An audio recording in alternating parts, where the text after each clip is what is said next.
Praise the lord. ఈరోజు దేవుని వాగ్దానం కీర్తనల గ్రంథం 121 అధ్యాయం 7వ వచనం. ఈ అపాయమును రాకుండా యెహోవా నిన్ను కాపాడును. ప్రియదైవజనమా, లెక్కలేని అపాయములు నిన్ను చుట్టుకొని ఉన్నవని నీ హృదయము అధైర్యపడి ఉన్నదా? అయితే నీకు యెహోవా వలననే సహాయము కలుగును. ఆయన భూమి ఆకాశములను సృజించినవాడు. ఆయన నీ పాదము తొట్టిల్లనియడు. నిన్ను కాపాడువాడు కునుకడు. ఇశ్రాయేలును కాపాడువాడు కునుకడు, నిద్రపోడు. యెహోవాయే నిన్ను కాపాడువాడు. నీ కుడి ప్రక్కను యెహోవా నీకు నీడగా ఉండును. పగలు ఎండ దెబ్బైనను నీకు తగలదు, రాత్రి వెన్నెల దెబ్బైనను నీకు తగలదు. ఈ అపాయమును రాకుండా యెహోవా నిన్ను కాపాడును. ఆయన నీ ప్రాణమును కాపాడును.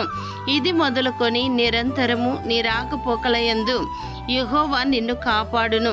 దేవుడు మిమ్మును దీవించునుగాక. ఆమేన్.